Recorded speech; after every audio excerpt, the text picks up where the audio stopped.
Who is in control of the narrative in a tabletop role-playing game?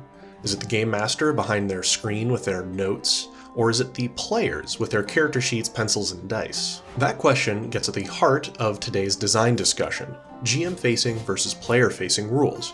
So I'd like to unpack what all of these mean, and maybe by the end of this video, convince you that narrative freedom is not based on permission, but based on agency. Hi, I'm Peter, creator and lead designer of Tales from Elsewhere, and before we dig into today's nuanced and really interesting subject, I recommend taking a look at some of the prior videos in this design discussion series, and while you're there, maybe giving them a like and subscribe. The reason is those videos are helping build the foundation of language that I'll be using in today's discussion, and it may be a little odd to not have that extra context as we proceed. Alright, let's get into it.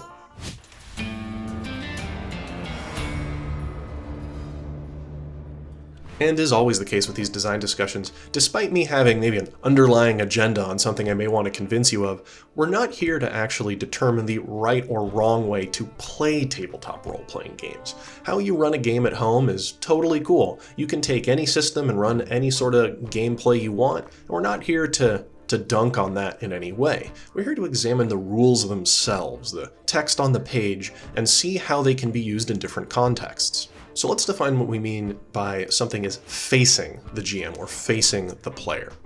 What I mean by that is that the rule applies to them or is used by them in the course of actually playing the game itself. For example, a GM-facing rule would be one that lets them add monsters to a scene, or give somebody inspiration. A player-facing rule would be something that lets them roll dice and activate a special ability, something that lets them throw a fireball, or maybe add a character to their backstory that becomes instantiated into the canon. And that term canon here is important. It's referring to the codified reality that everybody in a tabletop role-playing game shares in. It's what we all imagine together at the table. And, while we're cracking jokes and talking to each other, not everything is being added to the canon. It's not being written into the chronicle of the game. And whether the rule is GM-facing or player-facing often has to do with who gets to pick up the pen. Now, GM-facing and player-facing doesn't necessarily only have to do with narrative. It can have to do with combat mechanics. It can have to do with exploration mechanics. It can be in the nitty-gritty and the numbers as well, mostly referring to how much in control one of those groups is of that mechanic.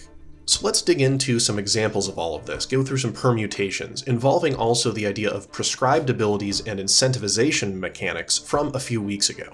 I think one of the most clear examples of the differences between GM-facing, player-facing, incentivized structures, and prescribed structures is in how Dungeons & Dragons has expressed the concept of a favored enemy with its Ranger class over the years. So let's take a look at how this has evolved and shifted between these structures over time. So 100 years ago, in the days of 3rd edition and 3.5, the way a Ranger's favorite enemy worked was to just grant you extra damage when attacking creatures of your favorite enemy's type, like goblinoids or dragons. And this was meant to communicate that you were particularly well trained at slaying these foes. Now, this is an incentivization structure. It's making you better under a certain circumstance. It's not an ability you get to activate, but it is something that can come up through the course of play. So the player is incentivized to hunt down and fight these favorite enemies because they're good at it. They'll gain a damage bonus. But a common complaint with this implementation of favorite enemy was that how frequently you get to use it was entirely based on the dungeon master's whim. You had to have dragons or goblinoids in a session in order to interact with this aspect of your character, making it, in reality, a GM-facing structure. Despite it adding to your damage as the ranger, really it was a tool for the GM to reward you for having this option. It's not something you got to own and utilize at your discretion.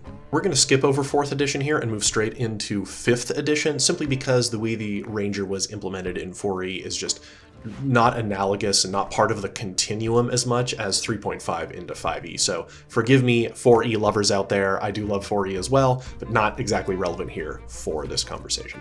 Now, in 5th edition D&D, they took the damage bonus out of Favored Enemy as a baseline and kind of shifted that aspect into the Hunter's Mark spell, kind of assuming that the Ranger's pretty frequently going to have access to it. They then moved that damage bonus all the way up to the capstone at level 20 for the Ranger, which was an odd choice.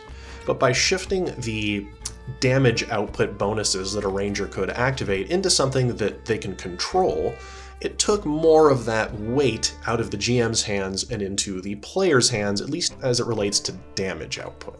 Now, of course, in order to gain the other bonuses about your favorite enemy, like the ability to track them more easily, spot them, and so forth, that was still GM facing. The player didn't really have the ability to make goblins appear in a campaign so that their favorite enemy goblinoid came up more frequently. So that aspect is still very much GM facing, but we can see that they moved that power a little bit into a player facing setup.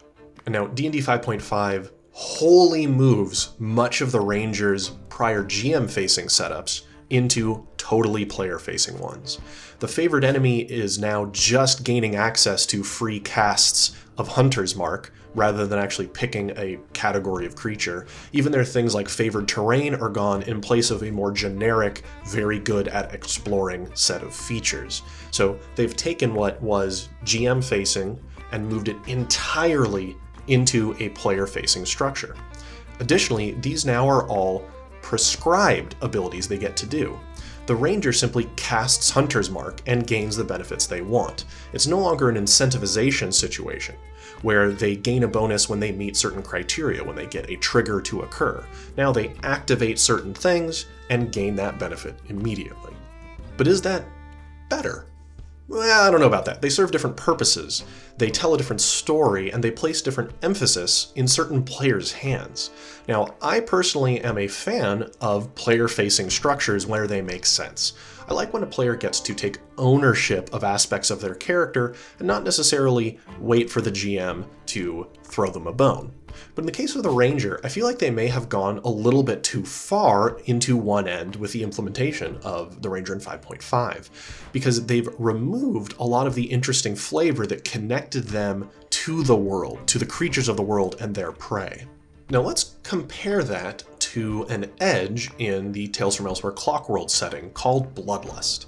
What this edge says is, you high roll strikes against bleeding characters, meaning you roll with advantage if they're bleeding out from an injury. Bloodlust is an example of a hybrid approach to the GM-facing, player-facing, prescribed, and incentivized structure, and I'll unpack why. So yes, it is an incentivization structure, because it is telling a trigger that you must meet, a set of criteria that needs to happen before you gain its benefit. In this case, the target needs to be bleeding. And those incentivization structures are often more GM-facing.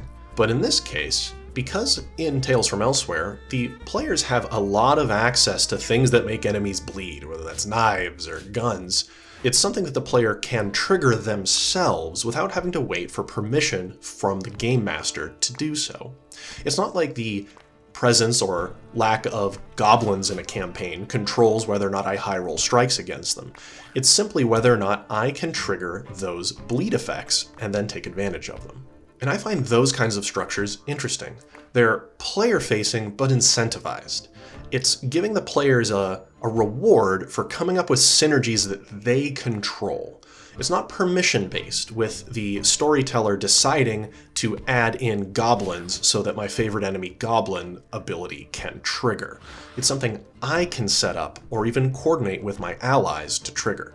And now let's move into talking about GM-facing versus player-facing control of the narrative, and where we get a really big schism in ideology in the tabletop role-playing game community. This control of the narrative can roughly be conceptualized in two ways. The first of which is what we would say is the more traditional way, or the GM-facing way.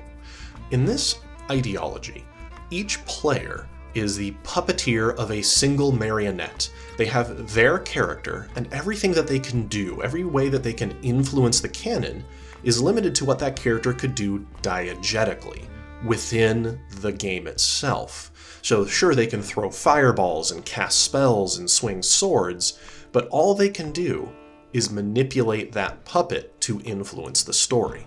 On the other end, you have a game in which the player not only still has their puppet that they are able to play with, but they actually have an area around that puppet, around that character that they can influence, creating other characters, adding to the scene, adding to the history of the game in a way that isn't just diegetic.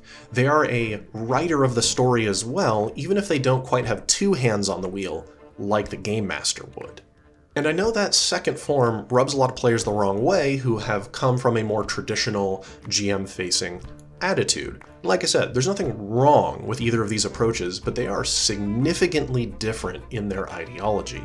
In the one case, the players are co-storytellers just as much as the GM is. Now, maybe they don't get as much control, they don't get as big a slice of the control pie, but they're allowed to modify the narrative without having to get approval from the GM. I think one of the most clear examples in fiction of this difference is actually the movie The Matrix. So for some people, all of the characters in the game are simply people plugged into the Matrix. They're controlling themselves and their actions, but everything is filtered through a simulation that an omnipotent and omniscient machine, in the case of the movie, but the player is creating. They filter everything that they do through that simulation. Now, on the other end of that spectrum, as we move away from that, you have players that treat each character as more like Neo after he's awakened, where he gets to start manipulating how the narrative goes as well. Now, it's a give and take, it's a conversation between the two at a table, but that's a big ideological difference between those two approaches. Now that we've conceptualized some of this and got some definitions out of the way, we can get into my argument, my thesis here, and it's about what makes good role-playing systems in tabletop role-playing games. And this might come off as a hot take, but walk with me here and try to hear me out. A very common perception is that if a game provides mechanical structure to socialization or roleplay, that it is limiting the freedom of roleplay, and that many people prefer to not have any rules surrounding that, and that having a lack of rules surrounding such things makes that game good for roleplaying. I'm going to tell you why I don't necessarily agree with that. Because you see, such a take is from the GM's perspective, and they want to play a game in which the GM has total control over the resolution of all things, and that gives them unlimited freedom to do so. They have the biggest slice of the control pie, and that's okay. But is that freedom for the players? I'm not so sure. Sure, in such a structure, the players are free to suggest anything they want. They can posit anything, say anything, without restriction from rules. But everything they say and do has to be canonized, approved, filtered, validated by the GM. Really, it's just saying that the GM can take suggestions from the players, but the GM adds them to the canon. Now, that doesn't necessarily empower the players to edit the canon at their discretion. In fact, it's the opposite of that. They can do nothing to the canon without the GM's approval. So I'm here to suggest there is an alternative, that when you give the players a chance to hold the quill and write in the chronicle, when you let them put a hand on the wheel from a player-facing rule structure, you are empowering them to add their voice to the narrative in a way that they control. It's where that pizza pie is getting divvied up a little bit more evenly when it comes to control. And now sure, the GM is still responsible for the simulation at large, but it's allowing the players to canonize details, to add to the story, whether that be flashbacks or side characters or what have you, in a way that is empowering, because the GM can't just say no. The player controls what's getting added to that canon at that point. And this may be waxing on too philosophically, but I don't believe freedom is being able to ask permission from somebody that controls everything. I consider freedom to be what I can do of my own agency and volition without having to check in with the GM first. Of course, these structures all exist on a spectrum, and you can judge a whole category of games like OSR is overall a GM-facing style of play. You can apply it to an individual game like Dungeons & Dragons is, on the whole, also in that GM-facing sort of structure, or you can apply it to a specific rule like the luck system in Tales from Elsewhere, which is a player-facing, narrative-influencing structure. And going back to that all too common belief that rules limit creativity when it comes to tabletop role-playing games, I think that starts to fall apart when you realize it for some reason only ever applies to the social side of gaming rather than any other pillar, when I don't think a lack of rules is what creates the game itself. Now, you can consciously create gaps in a game and just let that be up to GM adjudication, that's totally fine. But highly narrative games, ones that don't even have a game master, often have quite a bit of rules and structure as to how they resolve social resolution. It's just not in the GM's hands, it's in the player's hands, and that's okay. Just like I wouldn't pick up a copy of a game that has no rules for combat and say that that game is good for combat because it gives me all the freedom I need to tell whatever combat stories I want. I don't consider the social pillar somehow special or sacrosanct or unique, such that it requires special treatment and special exceptions. I think you can mechanicize any sort of gameplay to a greater or lesser extent and have that sort of gameplay be facilitated and rewarding and free in an active sense. So what was the purpose of this whole video? A big part of it is I'm trying to unpack these details and break apart some what I would call rigid ways of thinking about tabletop role-playing games. One of the greatest things about this hobby and this community is the myriad of options you have available to you. There's no one or right way or wrong way to approach game design or to run a game, but I see very frequently a more narrow approach when it comes to things like socialization rules and the idea of GM facing versus player facing. So I'm hoping that this video helps unpack that a bit for you and maybe opens you up to shake that up in your own designs or when you're homebrewing for your favorite role-playing game. Well, if you've made it this far, I want to thank you so much for watching. I really enjoy putting these videos together and engaging with the community in the comments, on the Discord server, and on the Tales from Elsewhere Patreon page. I want to thank those patrons in particular who are supporting us. They are the best. Now, that Patreon page actually contains additional videos that I release every week. I do a retrospective called Sheriff's Office Hours on there, where I talk about things from the prior week's video that I had to cut, things I learned, go through the comments, and it's available just for the patrons. So if that additional context sounds interesting to you, definitely go check it out. They're a lot of fun, and I'll be recording one right after this. And if you're interested in seeing how I've applied all these principles I talk about in these videos in a tabletop role-playing game, come check it out. It's in the Discord server on our website, there's playtest materials available, and it's super cool. I'd love to hear what you think about the game we're working on. Well, alright, that was enough of me talking. I hope to see you next time here on Tales from Elsewhere.